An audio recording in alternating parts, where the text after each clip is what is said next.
Bismillahirrahmanirrahim. Tabiun, tetap semangat dan merdeka. Bertemu kembali dengan saya, Wong Tua Ngapak dari Lampung, dalam acara berbagi cerita seperti biasanya. Baik teman-teman sekalian, ya pada kesempatan ini kita akan berbagi cerita dalam konteks belajar membuat program, yaitu kita akan membahas tentang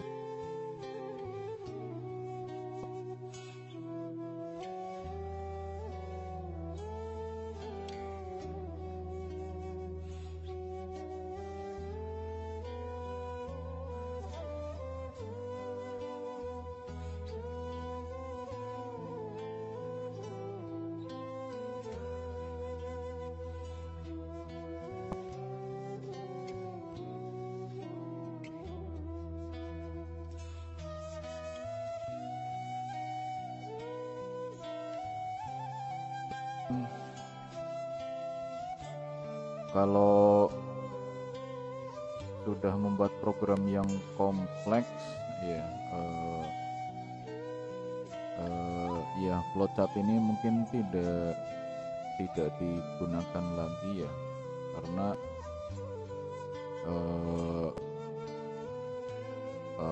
mungkin root juga ya membuat flowchart ini. Tapi ketika kita sedang belajar membuat program, ya maka flowchart ini salah satu tools ya, salah satu peralatan yang membantu mengarahkan pemikiran kita ya, bagaimana kita berpikir dengan cara berpikirnya komputer. Ya, flowchart ini apa? Jadi flowchart ini adalah representasi bergambar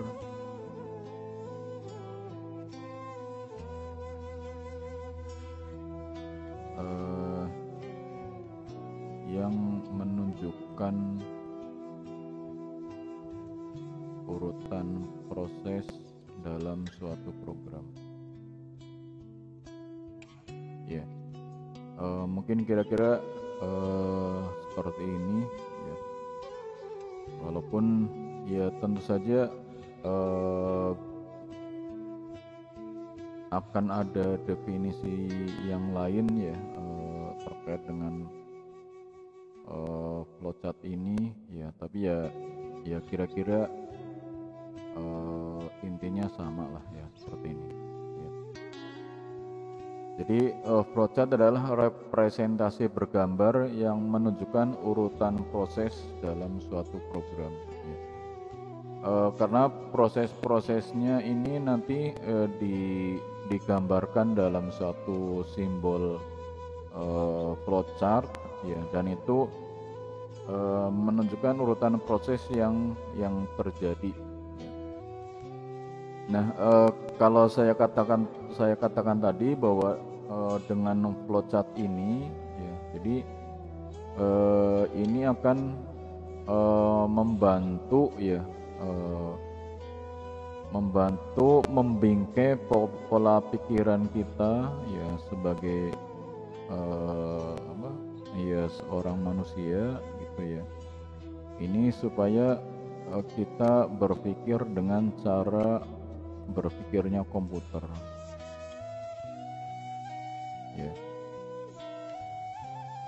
ya. Mengapa demikian ya, karena di dalam flowchart ini kan simbolnya simbol-simbolnya terbatas ya, simbol-simbolnya terbatas, dan itu sesuai dengan apa yang dapat dilakukan oleh komputer ya. Dalam hal ini ketika kita belajar pemrograman.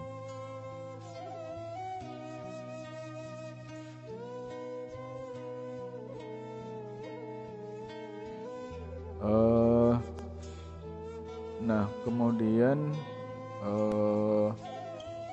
simbol-simbol yang ada ya, tapi kita bicara simbol-simbol yang dasar ya, artinya yang dipakai di awal-awal gitu ya. Yang pertama ini adalah simbol terminator.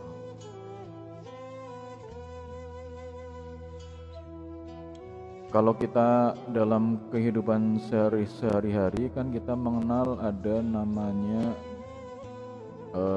terminal gitu ya. Nah, terminal ini kan tempat mulai dan tempat berakhirnya sebuah perjalanan ya. Nah, jadi terminator ini adalah awal dan akhir suatu flowchart ya. Dan ya tidak mungkin suatu flowchart itu tidak ada mulai dan tidak ada berhentinya ya. Jadi awal flowchart itu pasti dimulai dengan simbol ini ya, mulai ya. Kemudian nanti tergantung di sini isi flowchartnya ya, dan kemudian nanti ditutup dengan terminator selesai ya. Jadi terminator ini untuk awal dan akhir ini simbolnya sama ya, hanya nanti berbeda di dalam keterangan di dalamnya ya. Kemudian yang kedua adalah simbol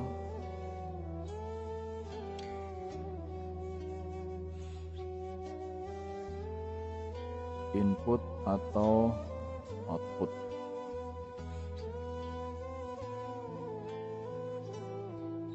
Ya, ini sama dengan terminator ya. Jadi input atau output ini simbolnya juga sama ya. Tinggal nanti tergantung keterangan yang ada di dalamnya ya.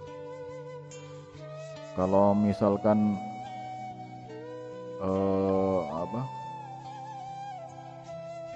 isinya adalah misalkan masukkan nilai, masukkan nama ya, maka dia adalah proses input ya. Jadi kalau misalkan cetak alamat misalkan, berarti itu adalah suatu output ya. Jadi ini simbolnya sama, tapi nanti tergantung keterangan yang ada di dalamnya ya. Jadi kalau misalkan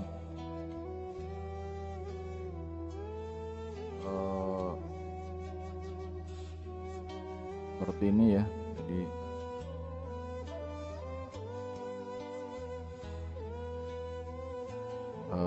misalkan di sini input bilangan ya, berarti ini adalah memasukkan suatu bilangan ya. Kalau di dalam program ya, khususnya di dalam bahasa C++ ya, ini nanti diwakili dengan keyword cin gitu ya. Kemudian kalau mencetak ini simbolnya sama, ya hanya keterangannya yang berbeda, ya. Misalkan di sini adalah cetak nilai misalkan, ya seperti ini.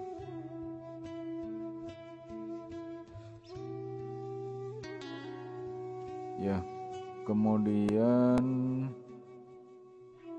ini yang kedua, ya. Kemudian yang ketiga adalah simbol untuk proses.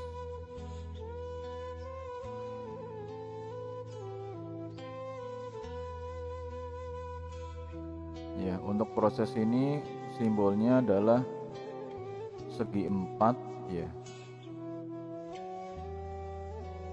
Simbolnya adalah segi 4, kemudian nanti di dalamnya diisi dengan apa yang dilakukan, ya. Nah, proses di sini ini karena yang bisa dilakukan oleh komputer itu adalah membagi, ini kemampuan dasar ya, membagi, mengalihkan, menjumlah, mengurangi dan sebagainya, ya. Maka ya proses ini biasanya berisi hal-hal seperti itu ya, melakukan penghitungan atau kalau string ya mengambil suatu string misalkan, ya. Jadi kalau contoh proses ya, ini harusnya bisa.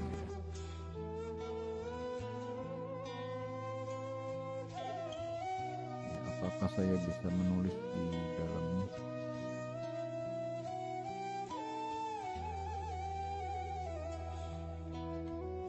Jadi misalkan saya menghitung luas sama dengan panjang kali lebar.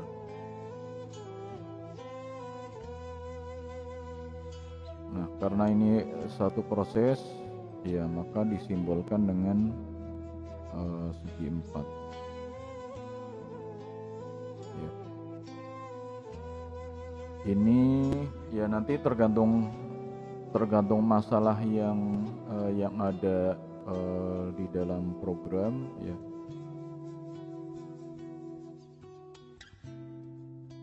Untuk satu simbol ini bisa berisi beberapa proses ya, atau satu simbol satu proses juga bisa ya, tergantung nanti sisi pandangnya ya. Kalau misalkan ya ini fleksibel lah ya, jadi intinya kalau yang segi 4 ini adalah suatu proses ya. Ya kalau yang mudahnya ya ini yang dalam kemampuan dasar ini adalah proses penghitungan misalkan.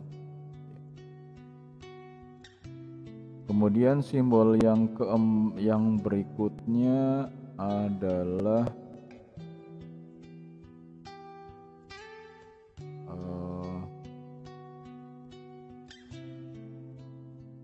decision ya.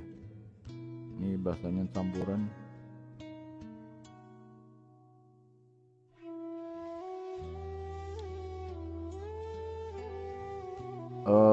Pengambilan keputusan ya,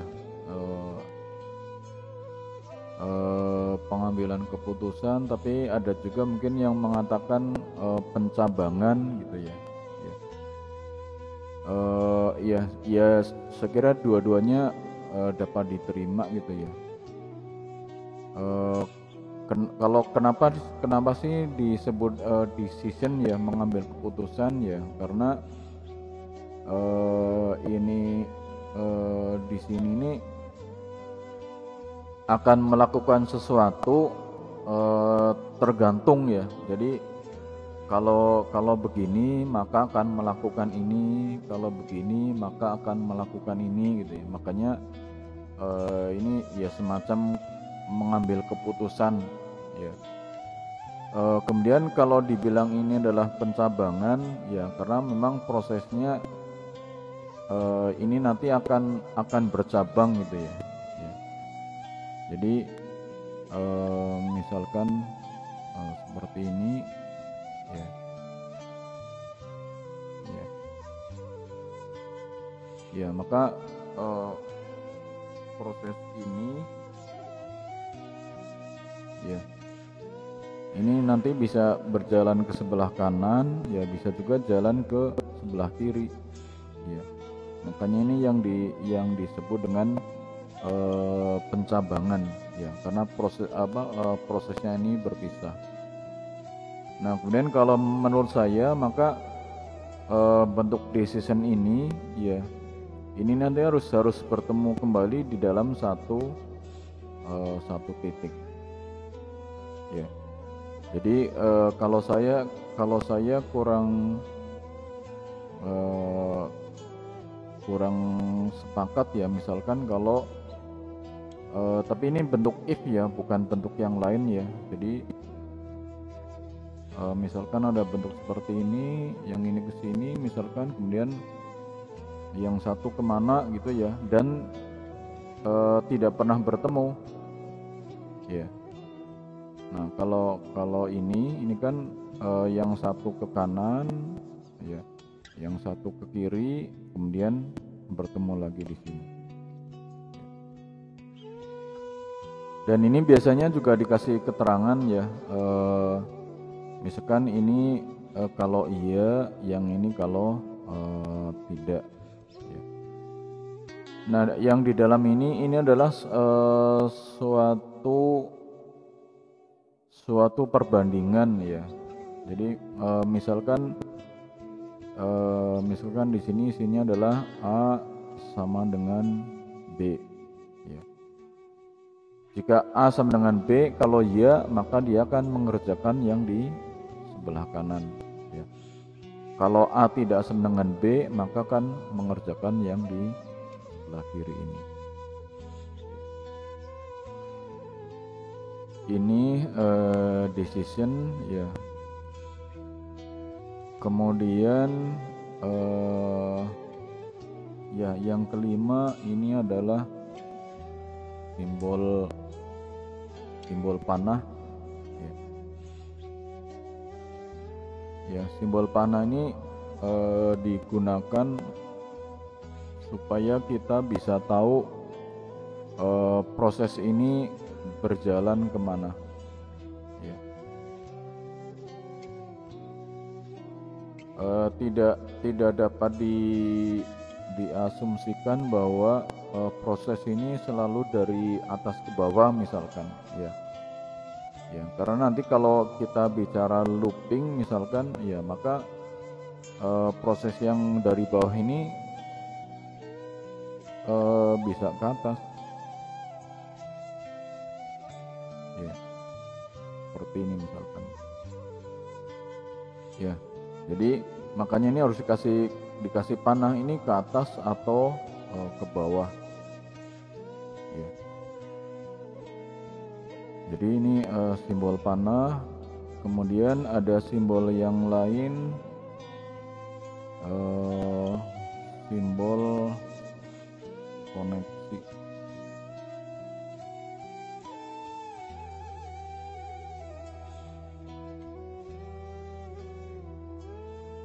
ya. Simbol koneksi ini sebenarnya ada dua ya, menghubungkan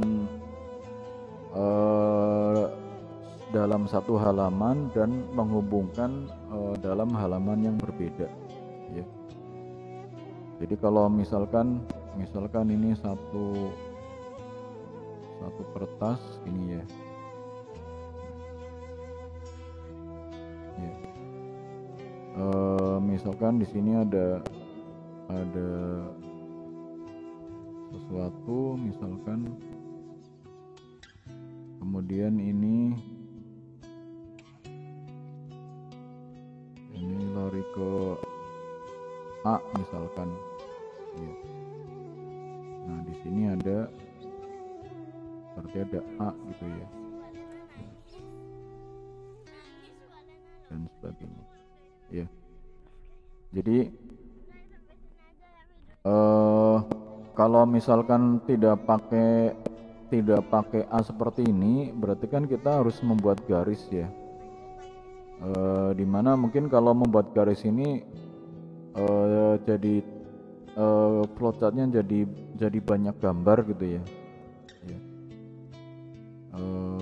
Ini kan kalau seperti ini berarti kan harus begini misalkan gitu ya. Ya. Ya, masalahnya kalau ternyata di sini banyak gambar yang lain misalkan nanti kan akan tertimpa ya.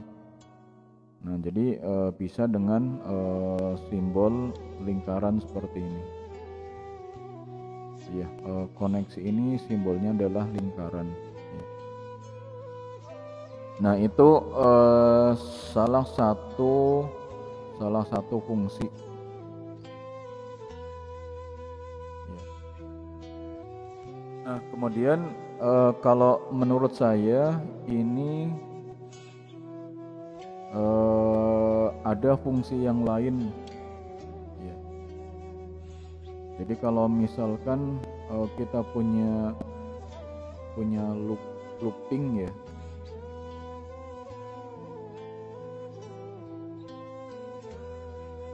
Ya, misalkan kita punya looping seperti ini ya, berarti ini adalah berputar-putar di sini ya.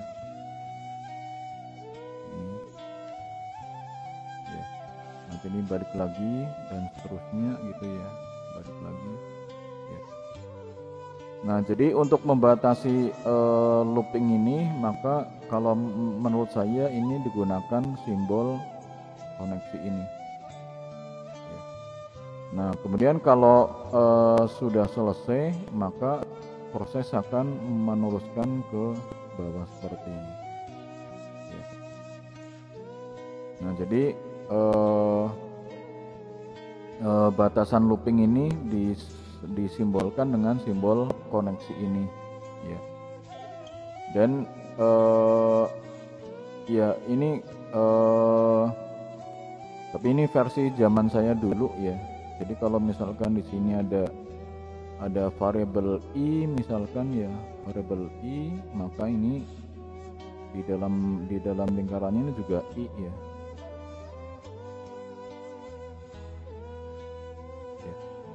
Ya, ini untuk menunjukkan bahwa looping ini ya, loopingnya di sini ya, seperti itu.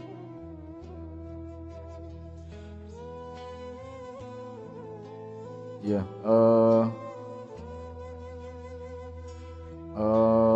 nah sekarang kalau misalkan gini ya, jadi kalau misalkan kita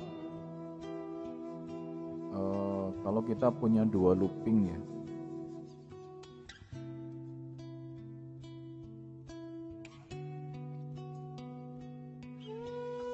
Ya, kalau misalkan ada looping di dalam looping.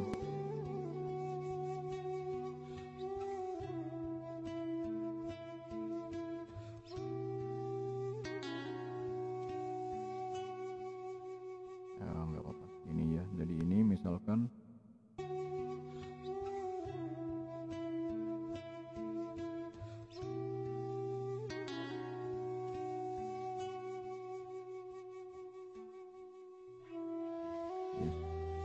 ada looping di dalam looping.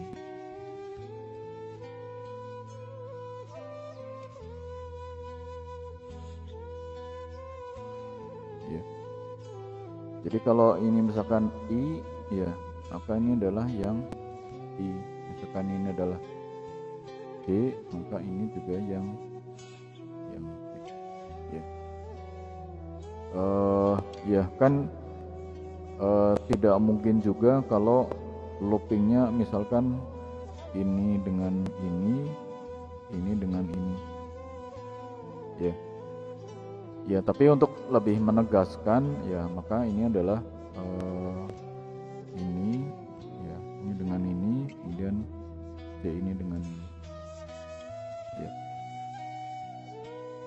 Jadi ini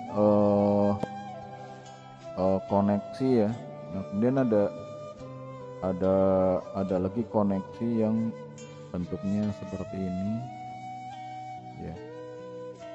Ini adalah untuk menghubungkan flowchart yang sudah beda halaman ya. Jadi kalau kita masih masalahnya masih yang ringan-ringan sih ya, biasanya satu halaman cukup ya. Ya, kemudian yang berikutnya ya, ini sebenarnya sudah kita terapkan ya. Jadi simbol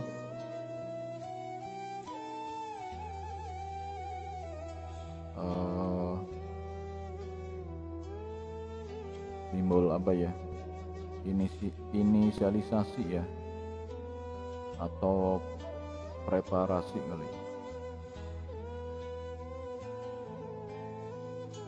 atau kalau saya ya simbol untuk looping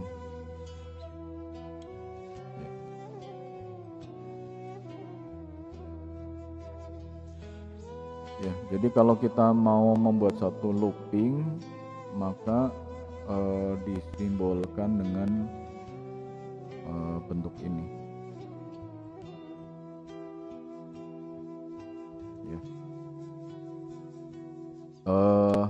ya.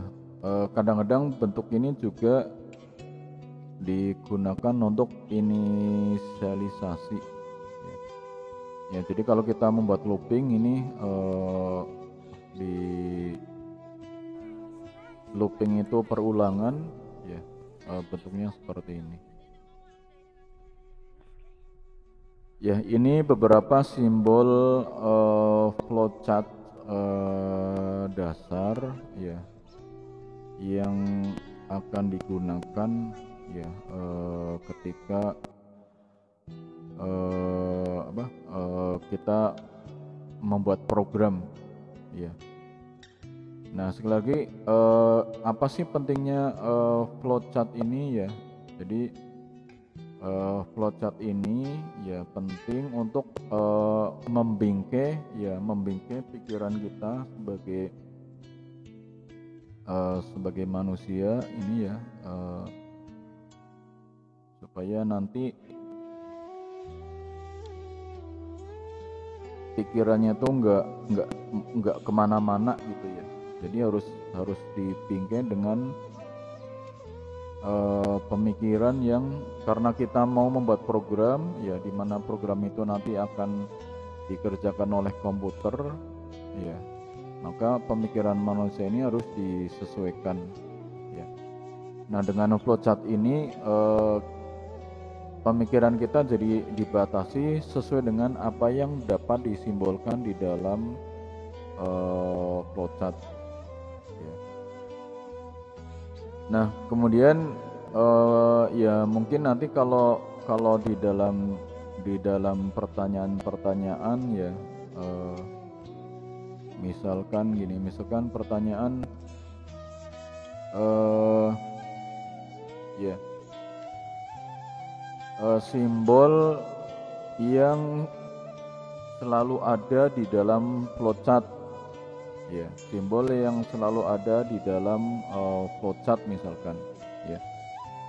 Ya, kalau pertanyaan seperti itu ya, berarti kan apa ya, terminator ya. Ya, ini kan pasti ada ya. Kemudian kalau menurut saya output ya.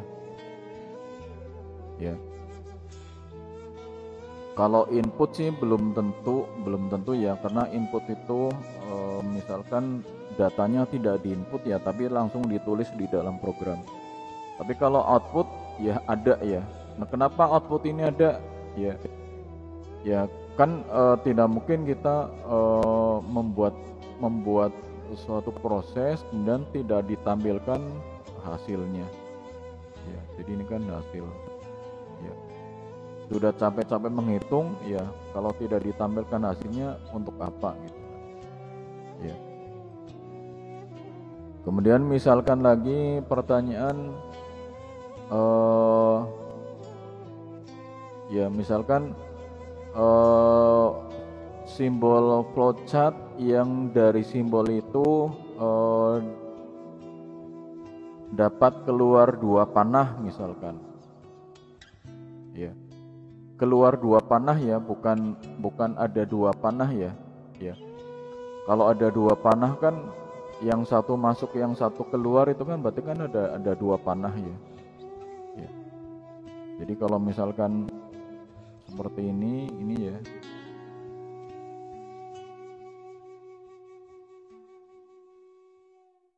Ya, kalau ini kan pengertiannya ada dua panah ya. Tapi yang satu adalah masuk, yang satu kan keluar. Ya. Nanti kalau simbol yang dari nah kalau misalkan simbol yang dari simbol itu bisa keluar dua panah. Ya, ini adalah di dalam simbol decision ya. Kalau decision kan ini ada yang benar, ada yang kalau benar seperti apa, kalau tidak seperti apa misalkan. Ini benar, ini tidak misalkan. Ya ini kan keluar dua panah ya. Tapi kalau dari suatu proses ya, proses kan segi empat ya, seperti ini misalkan. Ya, ini kan tidak mungkin keluar dua panah, misalkan ini satu ke sini, ini satu ke sini, ya. Nah, nanti kan pertanyaannya adalah kapan dia ke satu, kapan dia kedua kan tidak jelas. Ya. Kalau decision kan kapan dia ke benar, ya kalau ini nilainya benar, kapan dia ke yang sebelah kiri, ya kalau dia nilainya salah gitu ya, seperti ini. Jadi ini ya ini ketika kita sudah memahami dengan benar dengan baik ya suatu filosofi dari flowchart ya, maka kita ya ketika ditanya-tanya kita bisa memberikan jawaban ya. Nah, kemudian mungkin saya memberikan contoh flowchart yang sudah jadi ya. Jadi ini misalkan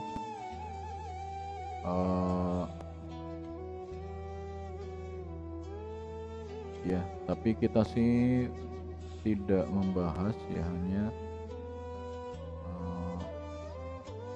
memberikan contoh. Ini adalah contoh flowchart yang sudah jadi. Sebentar ya, saya taruh di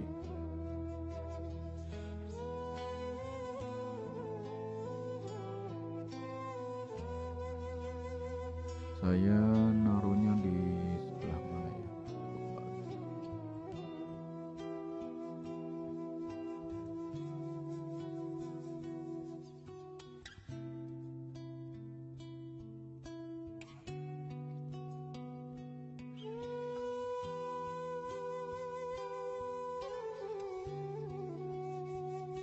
Ya, ini ya. Jadi misalkan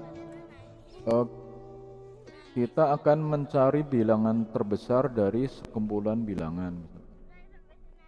Ya. Nah, jadi ini flowchartnya seperti ini. Ya. Dari mulai kemudian memberi harga 0, memasukkan bilangan, membandingkan, menyimpan, data masih ada atau tidak ya, kalau tidak berarti kembali ke atas, nanti kalau sudah selesai seperti ini ya. Tapi ini kita tidak membahas flowchartnya, hanya memberikan contoh ini bahwa ketika kita akan mencari bilangan terbesar dari sekumpulan bilangan ya, maka prosesnya seperti ini ya. Ya. Dan ini menggunakan simbol flowchart yang sudah dipelajari ya. Jadi tidak ada simbol yang lain-lain ya. Ini dari terminator, kemudian proses, input, decision, ada panah, ada proses, ada input, decision, mencetak, kemudian selesai. Ya. Jadi ini contoh dari flowchart untuk mencari salah satu cara mencari bilangan terbesar.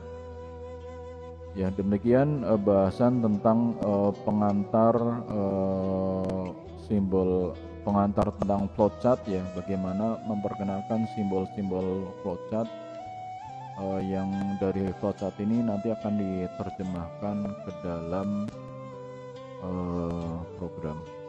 Ya, terima kasih. Mudah-mudahan ada manfaatnya. Jika ada yang keliru, mohon untuk dimaafkan dan dapat dikoreksi. Terima kasih, sampai bertemu kembali di lain kesempatan.